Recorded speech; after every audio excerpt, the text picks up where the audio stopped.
All right, we're on the last devotion this week. Some of you are like, okay, I want to bring this this marriage devotion over with. And this is important. Listen, I want you to see how important it is spiritually of what we are doing as husbands. Okay, so cherishing your bride, becoming one flesh. And really, what does it mean to become one flesh?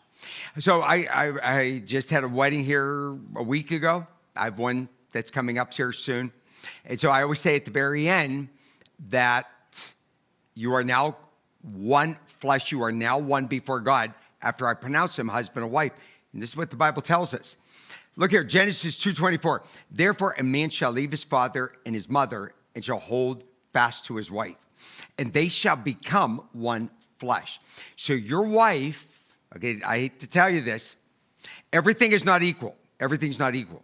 So when you get married, your spouse is more important than your parents. I'm sorry. Any parents hear me say this? I'm sorry. Now, you don't turn on your parents. You don't ignore your parents, but your spouse is number one. Okay, so everybody has a position. Okay, your children ought not to be number one in the household. There's a real problem today. We have the child. The world revolves around the child. It's not supposed to be that way. Your spouse is to be number one.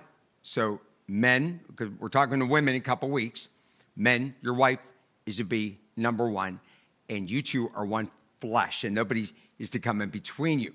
And so look with me here.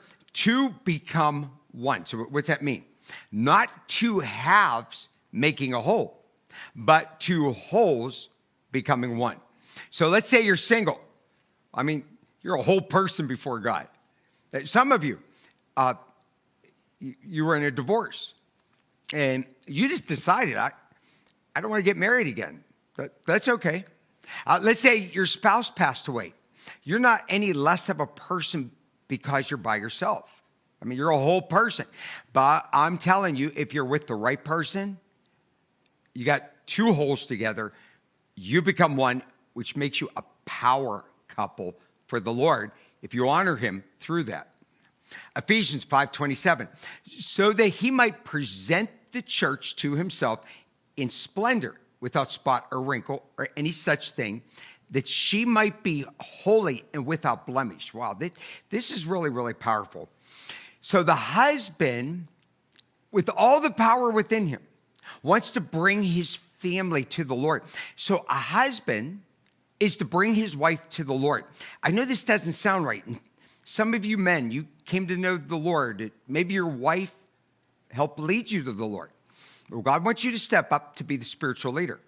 Okay, so you're the one. You need to make the decision. We're going to be in church every single week. We're not going to be just sitting on the couch watching church. I mean, it's okay once in a while, but we're going to be there every week. And you're the one that decides, hey, let's have devotions together.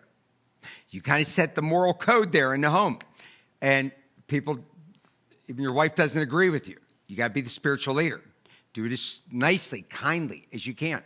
Okay, but Jesus says he wants you to present your wife to him.